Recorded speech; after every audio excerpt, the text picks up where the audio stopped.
Mm-hmm. Let's do this, bro. Lost 25 pounds of fat without exercise. This is not in monkeys. This is in human beings, and it is wild. This could signify the beginning of the end of recreational anabolic steroid use in the larger population. Listen, IFBB pros will always take whatever they can to get that competitive edge. But for the rest of us, why take gear when you can take these drugs instead, get an incredible physique, leagues above what you could naturally, and still preserve your natural test of fertility? Seems like a no-brainer to me. What's up, guys? Dr. Al, certified urologist and men's health specialist, and today we're taking a deep dive on some bleeding edge science that's creating a huge buzz. Are we on the precipice of ditching anabolic steroids forever? Actually, there's a decent chance that we might be, and it's all thanks to a revolutionary new class of drugs broadly known as myostatin inhibitors. Remember seeing those crazy pictures on the internet a few years ago of super jacked bulls, dogs, and mice? Yep, that's a real drug product now that is actively being researched and will be hitting the market sooner than you might think. Now, many of you, much like myself, follow leading experts and YouTubers in the fitness and nutrition space, like Dr. Mike Israetel from his periodization. I think about violence all the time. He recently put out an insightful video discussing these new muscle-enhancing drugs. The video was pretty solid and it sparked a lot of discussion regarding these compounds. But there was a lot of info about these drugs that wasn't included in that video, and that still deserves discussion. So today, we're going to jump into it with 5 major points. First off, what are the major classes of physique-altering drugs that we've had access to so far? Number 2, what are myostatin inhibitors and what makes them so special? Number 3, 2 ways to save up to 20% on your business insurance. Go to buybook.com or just give us a call.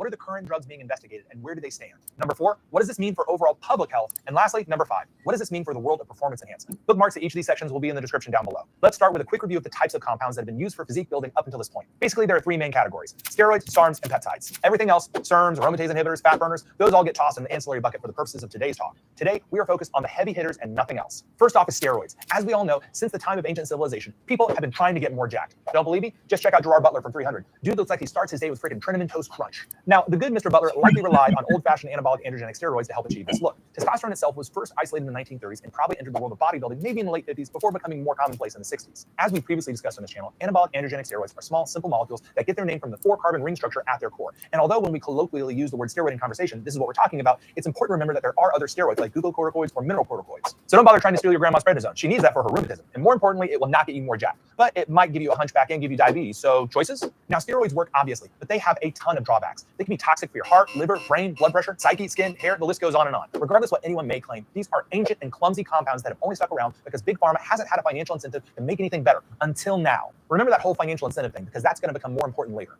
Now, the second group of compounds relevant to body composition are SARMs. SARMs were supposed to be the next generation of steroid substitutes. Researchers thought, reasonably so, if steroids bind to the androgen receptor all willy-nilly and causing these terrible side effects, what if we could develop compounds that bound to those same receptors but selectively and only gave the effects we want? Great idea in theory, but the problem is SARMs just suck. They don't provide selectively anabolic effects and generally speaking are just crummier versions of the steroids they're trying to imitate. Don't believe me? Why do you think Big Pharma hasn't brought a single SARM to market? If there was even a chance these drugs could improve cancer outcomes and take a slice out of U.S. insurance companies' quarterly earnings statements, Big Pharma would be all over the military on an oil-rich Middle Eastern country that needs democracy. So SARMs suck, they were a failed experiment, and we all just need to move on. Now, time for the third and hippest category of physique-altering drugs, peptides. Peptides are just protein fragments that can have very precise effects on very particular receptors. They're infinitely more complex than even SARMs, but actually aren't that hard to manufacture. So, Ronick, a buddy of mine works for Lilly, and his one job for like a whole year was just trying to figure out every conceivable way to manufacture tirzepatide to try and get it off the shortage list. I swear to God, if they could have figured out a way to distill Manjaro out of the Himalayan spring pine needles, they would have. Speaking of Lilly, the first peptide to come to market was actually insulin. This was isolated all the way back in 1921 and then produced in mass by Lilly in 1923, just based about 3 miles that way. The next big peptide that most people forget is in fact a peptide is human growth hormone. First isolated from cadavers in the late 50s, this form of GH was used in children with pituitary deficiency starting in the 60s. Unfortunately, it had this nasty habit of occasionally giving patients mad cow disease, so once recombinant, aka lab-made growth hormone, became available in 1985, this cadaver form was totally abandoned. GH then spread like wildfire through the bodybuilding community, which turned out to be a major double-edged sword because although we got some of the wildest physiques of all time, we also got the Crime Control Act of 1990. This law basically put growth hormone into a complete regulatory category of its own, and depending on how you read it, basically made it totally illegal to prescribe off-label. Like, lose your medical license and go to jail illegal if you prescribed it for anything except an explicitly documented deficiency. As a result, we had a flood of other peptides all designed to boost GH at the market. GHRP2, GHRP6, Somorelin, Ipamorelin, all cool compounds that were available as research candidates or as prescribed through compounding pharmacies, but none of them could hold a candle to actual GH when it came to IGF-1 levels. So that brings us to the current peptide renaissance with the success of GLP-1 agonist drugs like semaglutide, tirzepatide, and now retatrutide.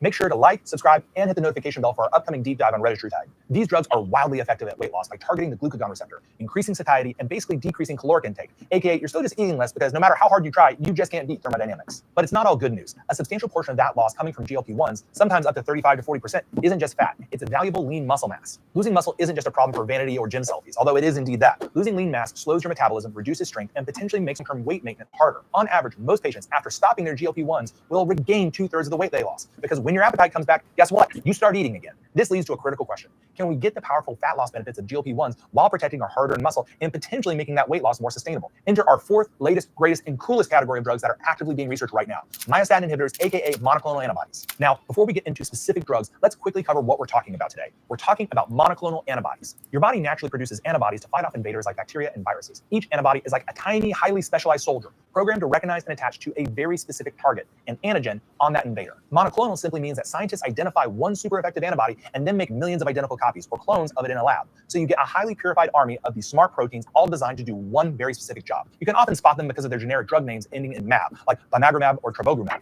These aren't your typical pills. They are protein-based therapies, usually given by injection or infusion. They can be engineered to block harmful signals, activate helpful ones, or even deliver other medicines directly to a target cell. So how do these mAbs potentially help with muscle? Our bodies have a sophisticated natural system that regulates muscle growth. Think of it like a set of brakes that prevent our muscles from growing uncontrollably. Key players in this system are proteins like myostatin, also known as GDF8, and activin A. These proteins signal through docking stations on muscle cells called activin type 2 receptors. When myostatin or activin A bind to these receptors, they essentially tell the muscle to slow down growth or even break it down. Remember those jack of bulls, dogs, and mice? Those were myostatin knockouts, which basically meant they were born without myostatin to slow down muscle growth. What we're talking about now is a way to turn the volume down on myostatin, and those of us not blessed enough to be born without it. Now, here's a crucial point that often gets overlooked. Not all drugs in this category of myostatin inhibitors work the same way. Scientists are developing monoclonal antibodies that target different parts of this pathway. Some antibodies are designed to directly grab and neutralize myostatin itself, while others are designed to directly grab and neutralize activin. And some receptors actually work by blocking activin type 2 receptors, so even if myostatin or activin A are present, they can't deliver their stop growing message. Understanding these different targets is key to understanding the nuances and differences between the drugs we're about to discuss. All right, let's get into the specifics of three key monoclonal antibodies in this space. And we'll start with one that is probably the closest to reaching market, and unfortunately was not mentioned by Dr. Mike in his recent video. By the way, Ronick, I'm starting a rumor that Dr. Mike is a total Regeneron shill who's getting paid under the table in stock options, and that's how he afforded his love handle surgery. I mean, it's total BS, but could you imagine if it was true? The comment section would be insane. Starting off with number one, bimagrumab, aka BYM338. Bimagrumab is a fascinating compound that has been in research since the early 2010s. While newer agents often grab headlines, bimagrumab has a significant body of clinical evidence from when its original inventor, Novartis, tried to get it approved for inclusion myositis, a super rare muscle wasting disease. It actually hit all its marks in phase 1 and 2 studies, and it totally puts on muscle. But hilariously, researchers made the primary endpoint of its 2016 phase 3 clinical trial freaking cardio. Ronick, I can't make this up. They actually used a 6-minute walking distance as the final endpoint. I mean, okay, you could justify that maybe that's like muscular endurance or something, but are you kidding me? This is for a purely anabolic compound. I mean, any gym bro could have told them that probably wasn't going to work, and this is why we need to get more molecular biologists into the gym. So that fantastically, but researchers noticed that participants in the study did gain a significant amount of muscle while losing fat. So since they already proved the drug was safe with their original phase 1 trial data, they rolled right into another phase 2 trial in 2017 to 2019, looking at using bimagrumab in obesity. This is where bimagrumab really shone. A 48-week study in adults with type 2 diabetes and a BMI between 28 and 40 showed wild results. Compared to placebo, patients on bimagrumab experienced a 20.5% reduction in total body fat mass. That's about 7.5 kilograms or 16.5 pounds, a 3.6% increase.